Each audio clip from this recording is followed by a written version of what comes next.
bem-vindos a mais uma aula de geofísica, pessoal. Nesse vídeo, a gente vai dar uma olhadinha sobre questões específicas da sísmica de reflexão. Tá? Então, vamos falar um pouquinho sobre sísmica de reflexão. A sísmica de reflexão acredito que é a técnica mais largamente utilizada e conhecida de sísmica, né? E de geofísica em geral.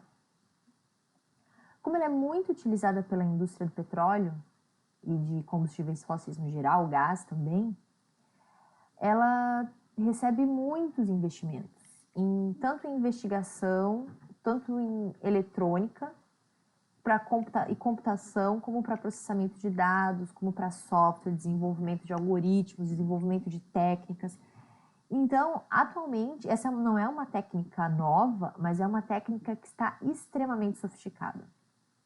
Tá? Existem softwares extremamente sofisticados e equipamentos, e tudo muito sofisticado, sempre para tentar melhorar o alcance na coluna sedimentar e a resolução, conseguir casar as duas coisas, porque a gente já falou um pouquinho sobre isso, né? Porque quanto maior alcance a gente tiver na coluna sedimentar, menor tem que ser a frequência, maior o comprimento de onda e a gente perde resolução. Então, existe muito investimento para tentar técnicas de tratamento de dados e investimento em equipamentos, em fontes, em hidrofones, para tentar melhorar isso, melhorar o alcance, tentando manter uma resolução, tá? Essa é uma técnica muito versátil, porque ela pode ser usada em várias escalas. A gente pode ter sísmica rasa, né? E fazer sísmica de reflexão rasa, onde a gente vai conseguir enxergar refletores bem pequenos, centimétricos muitas vezes. E a gente pode ter sísmica de petróleo ou sísmica profunda que alcança muitas centenas, milhares de metros dentro da coluna sedimentar. E aí, normalmente, a resolução cai bastante. Aí você passa para resolução de dezenas de metros e tal. Mas é possível utilizar em várias escalas, vocês já perceberam isso, né? E aqui eu tenho uma imagem de um registro antigo, que é um registro de reflexão sísmica, que a gente chama de seção sísmica, tá? A seção sísmica, ela é a representação da estrutura geológica. Isso é uma grande diferença entre sísmica de reflexão e sísmica de refração, tá? Na sísmica de refração, o resultado da sísmica de refração não é uma seção sísmica, tá? O resultado da sísmica de refração eu vou mostrar para vocês depois, mas não tem uma seção sísmica. Você vai interpretar, depois processar o dado de sísmica de refração e vai gerar uma estimativa de posição de camadas, de formato de camadas. Já na sísmica de reflexão, não.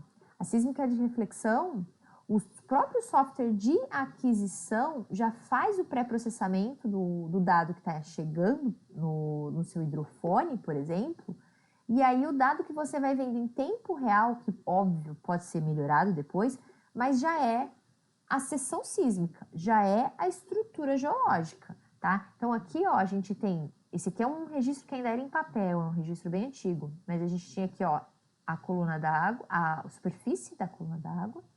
Aqui essa linha representa o que seria a superfície do fundo, tá? E aqui a gente teria, ó, aqui é provavelmente um embasamento rochoso, e aqui, olha só, um tipo de sedimento, um preenchimento com sedimento, aqui outro preenchimento com outro sedimento, olha, isso aqui tem um refletor aqui também, mostrando que tem uma diferença de sedimento por aqui.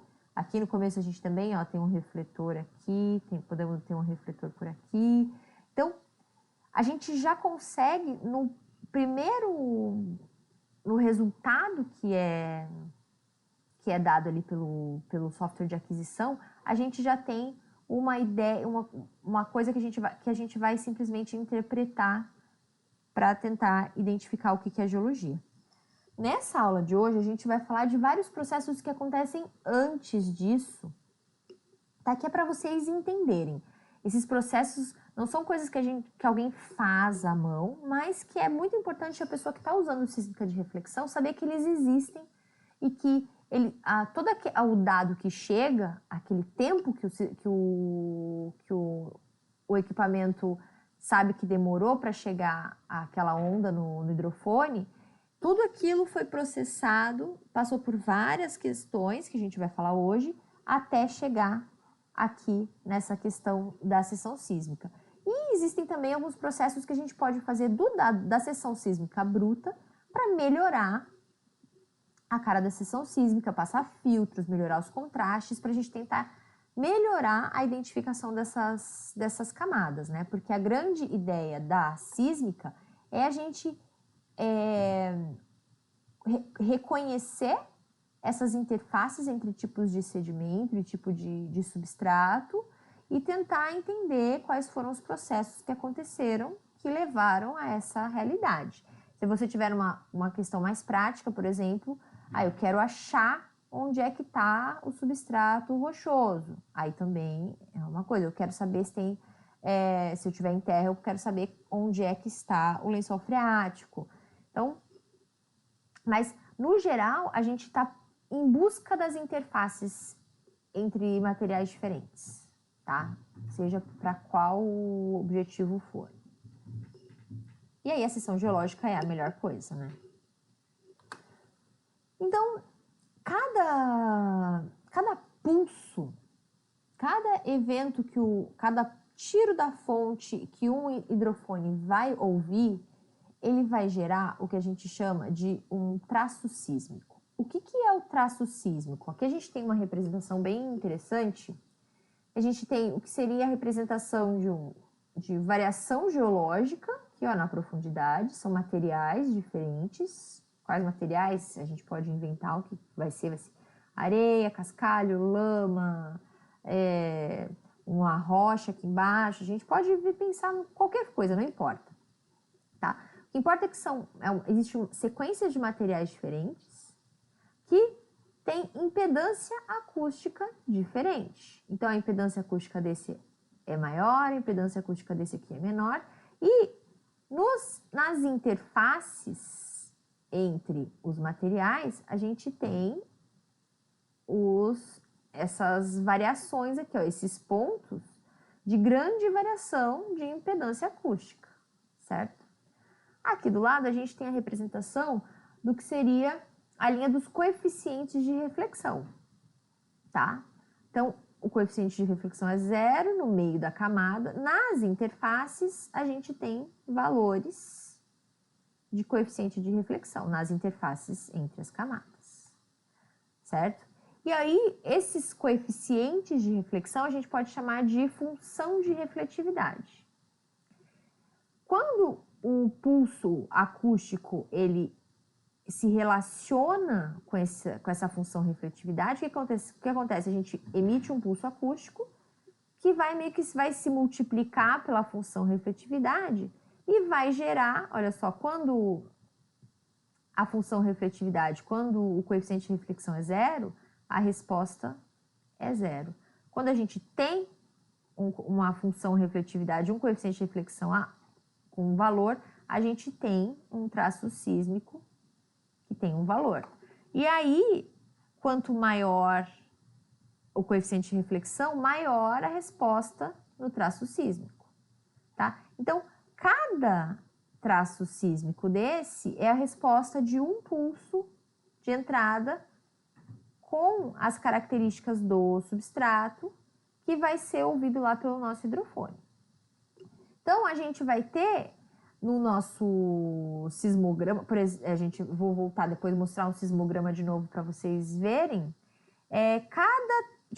O sismograma ele vai ser formado por muitos desses traços sísmicos, tá? E aí nas posições onde a gente tem uma variação de impedância muito grande, a gente vai ter uma energia maior, uma onda mais pronunciadinha ali, tá? E aonde tem menos variação de energia, menos variação na nossa onda, tá? Então, é isso aqui que o nosso hidrofone vai ler e é a partir disso aqui que a gente tem que identificar aonde tem essas reflexões, aonde a energia que chegou lá no hidrofone é maior do que aonde não é. Fala, mas aqui ó, não tem nada, existe uma ondinha. É porque aí tem os ruídos, tem muito ruído. Percebam que, tipo, nesse exemplo, esse ponto aqui primeiro da primeira camada, que o coeficiente de reflexão não é muito forte, até se confunde com os ruídos. E a gente vai ver o que é feito para tentar resolver isso, tá? E aí a gente tem o que a gente chama de família de tiros. Tá? Primeiro aqui, ó, dois esquemas de tiros, que eu acho que eu já falei para vocês, né? O tiro central é aquele que a gente tem a fonte no meio e tem detectores para os dois lados. E o tiro lateral, que a fonte está do lado e a gente tem detectores para um lado só, tá? O que a gente chama de família de tiros?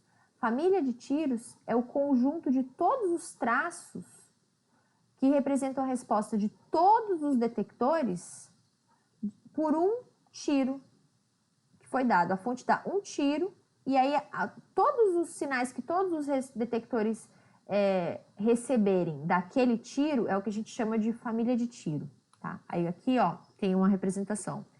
Aqui a gente tem um tiro que foi de um tiro central e aí aqui, ó, para cima desse vértice aqui do triângulo, a gente tem os detectores de um lado e os detectores do outro lado.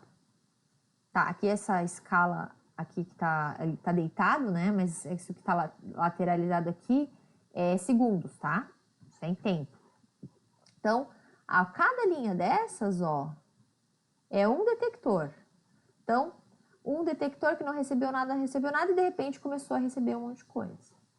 E aí, quanto mais longe, mais tempo demorou para a primeira onda chegar, né? A mesma coisa que a gente já tinha visto na aula passada, é um sismograma isso aqui, né? Então, cada linha dessas aqui é um traço sísmico. O que cada detector ouviu de cada tiro. Isso aqui foi um tiro e a resposta de todos os detectores no entorno daquela fonte.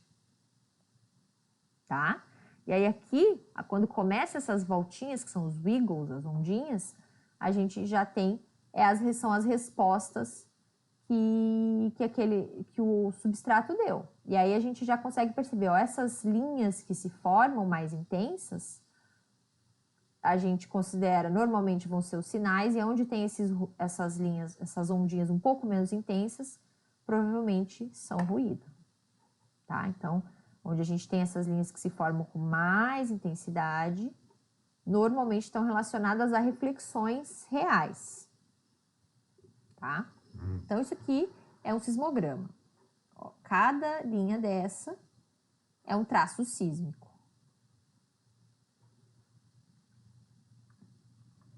Tá? O que a gente tem nesses traços sísmicos? Além das reflexões mesmo, a gente tem um monte de ruído, que é como eu estava falando para vocês. Tem as múltiplas.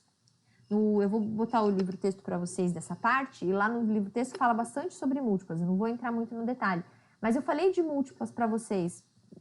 As múltiplas são quando a gente tem o pulso que reflete na superfície ou em alguma camada, reflete na coluna d'água, reflete de novo, e os hidrofones eles vão ouvindo muitas vezes aquele mesmo pulso que ficou indo e voltando, reverberando na coluna d'água normalmente, muito associado ao fundo, né? E que vão aparecendo e que são ruídos e que vão aparecer aqui nos nossos traços sísmicos. Ondas diretas e ondas refratadas.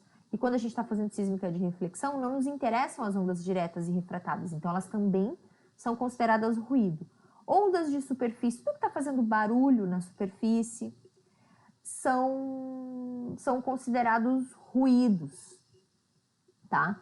E qualquer coisa que não esteja relacionada ao pulso da fonte, e às vezes a gente tem até os ruídos da fonte também, como aquelas bolhas secundárias dos ergans, mas tudo que não for o pulso original da fonte e que acaba sendo registrado aqui, ruídos do ambiente, tudo é ruído, né? Então é difícil, muitas vezes os eventos de reflexão, eles acabam ficando mascarados se a gente não tiver técnicas de aquisição e de processamento apropriadas por conta dessa quantidade gigantesca de ruídos, tá?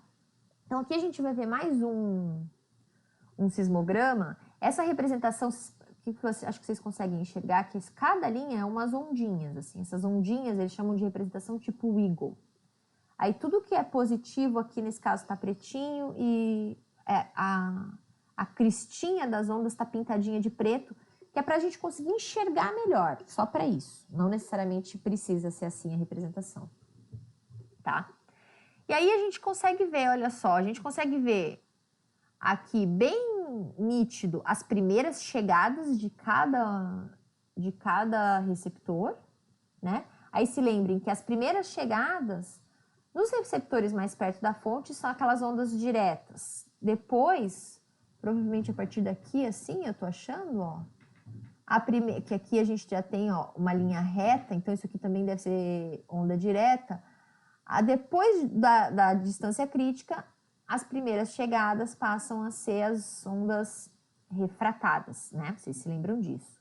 E essas linhas que se formam aqui entre receptores, que a gente ligando os receptores aqui, essas linhas que são mais arredondadas, né, que são as hipérboles, são as reflexões. Então, cada linha hipérbole dessa aqui provavelmente está relacionada a um extrato de reflexão, né?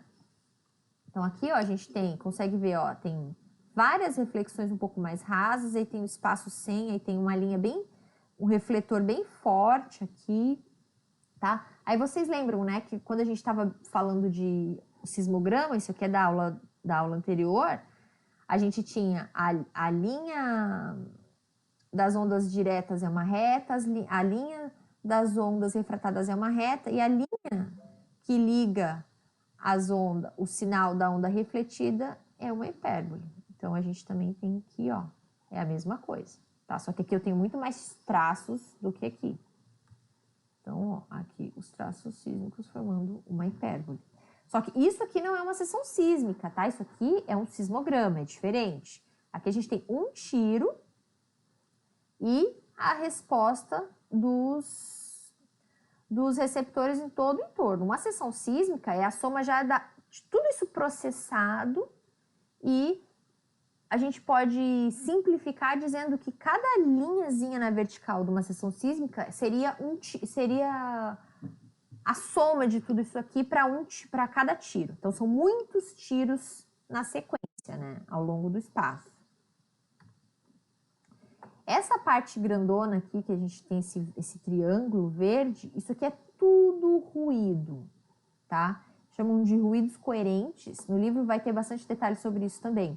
Mas todo esse Vzão, esse triângulozão gigante aqui, é ruído, tá? O dado mesmo, ó, são esses aqui que a gente consegue enxergar as linhas das ondas diretas, refratadas e refletidas, tá? Nessa parte aqui do meio, o ruído fica tão intenso que mascara qualquer onda realmente.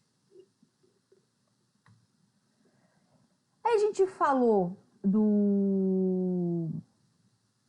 da família de tiros, né? Que é um tiro e tudo que foi ouvido ao redor nos hidrofones depois desse tiro.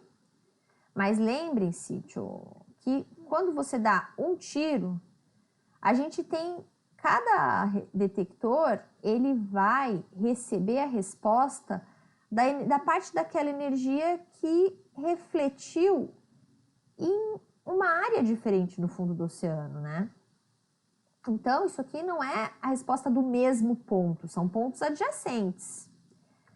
E aí tem uma família também, que é mais interessante, que é a família do ponto médio comum. O que é a família do ponto médio comum? É um conjunto de traços relativos à resposta sísmica em um ponto médio da superfície.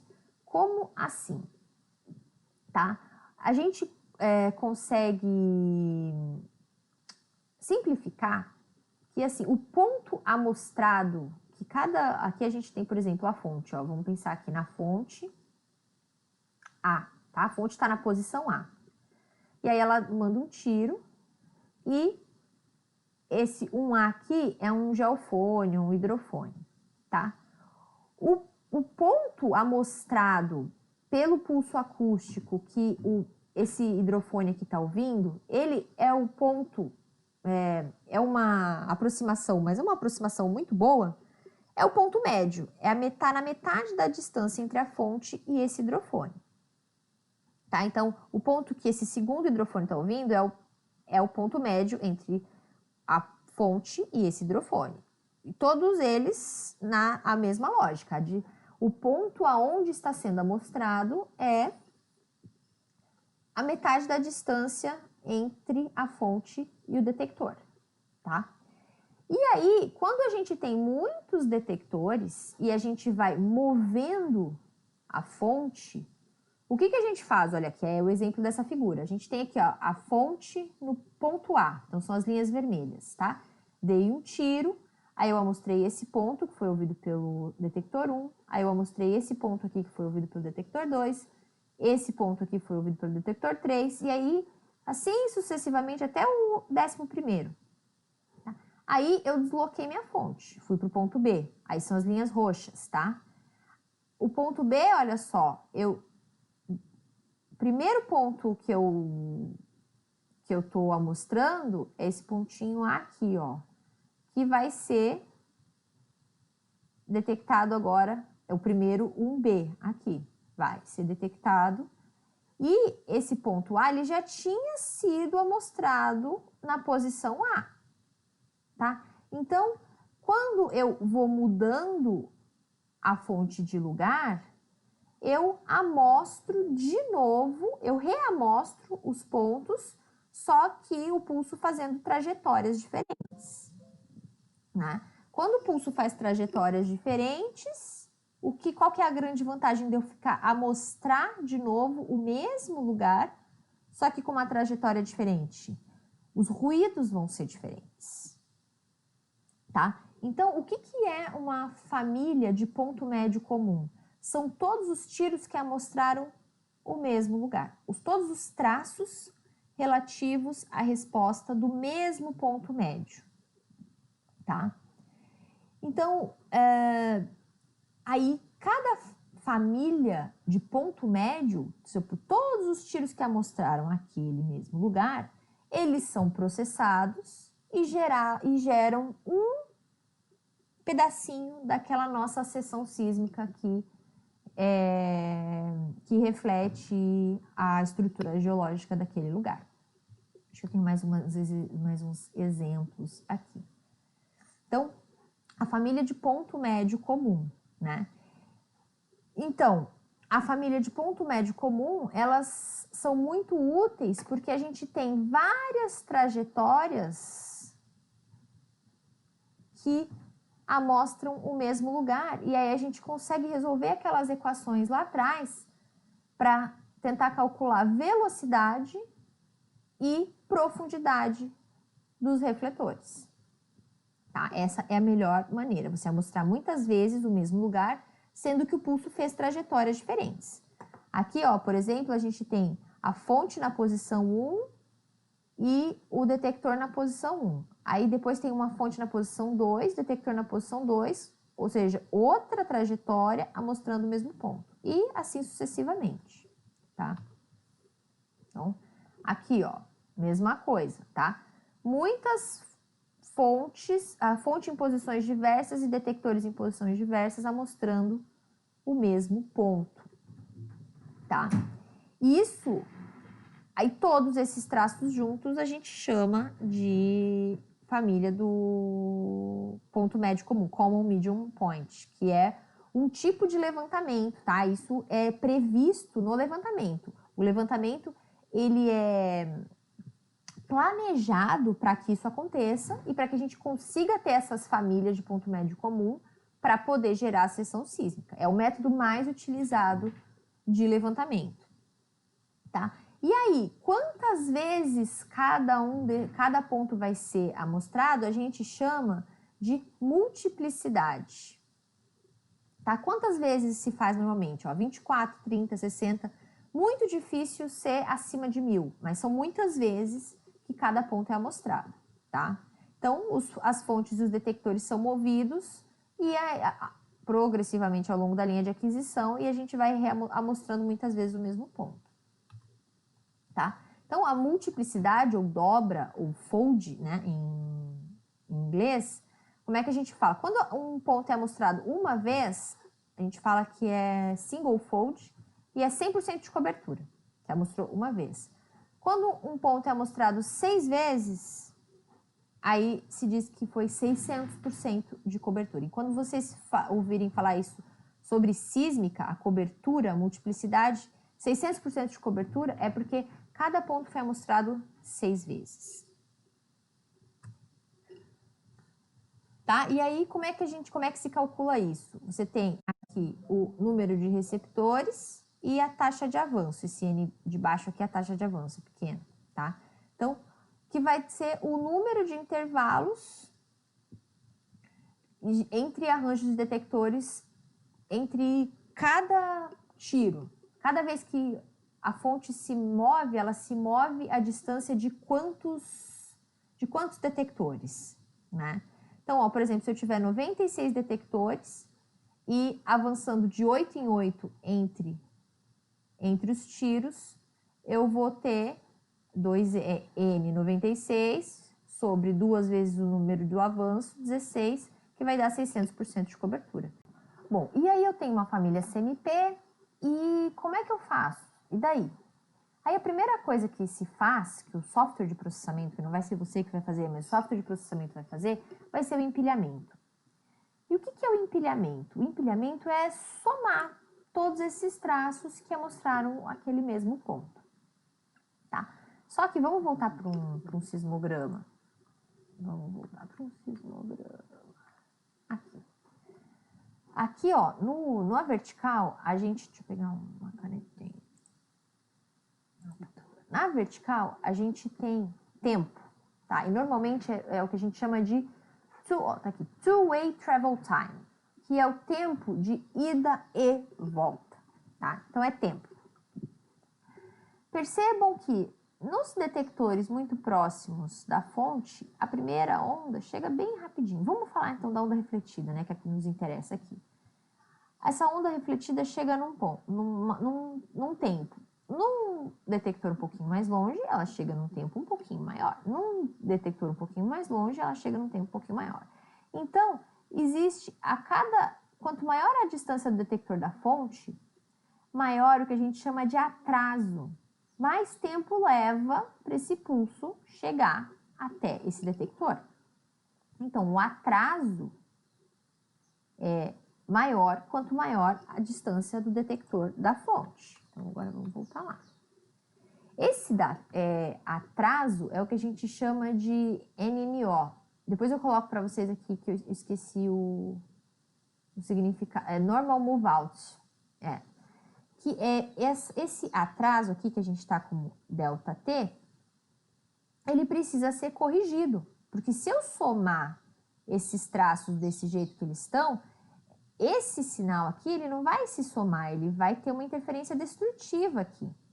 E eu preciso que essa reflexão, que é o sinal mesmo, que ela se some, que ela fique mais forte no meu sinal somado. Então, essa correção aqui desse ΔT, do NMO, ela tem que fazer o quê? Corrigir esses atrasos, tá? Como é conhecida a distância entre os detectores e é medido esse tempo que demora para chegar cada uma dessas ondas, tá? Como tem muitas chegadas, é calculada uma velocidade de propagação da onda nesse meio, através dessa variação de tempo de chegada entre cada. Se eu sei que chegou em um tempo nessa, e eu sei que chegou num outro tempo nessa outra, eu conheço a distância, eu sei a velocidade que demorou, a velocidade que ela estava estimada para percorrer esse espaço aqui, tá? Então, como eu tenho muitas chegadas, muitos detectores, eu consigo calcular uma velocidade, e aí calculando essa velocidade, eu corrijo todos esses ΔTs. Eu dou esse desconto e faço com que todos os traços, ó, fiquem equivalentes ao que a gente chama de zero offset, que é o primeiro detector, ao mais próximo da fonte possível, tá? E aí, uma vez essa correção do atraso feita, tá? E aí a gente faz o empilhamento, que é somar todos os traços, tá? Mas o empilhamento, ele usa essa velocidade calculada, tá? E se a velocidade calculada estiver errada, a qualidade do empilhamento vai ser pior.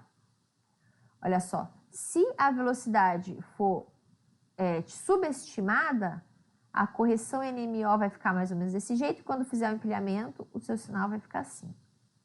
Se a correção for superestimada,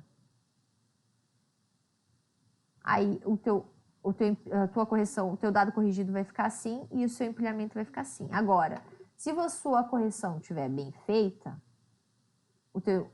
o dado corrigido vai ficar assim e o teu empilhamento vai ficar assim. Tu vai ter um traço muito nítido em cada reflexão, certo?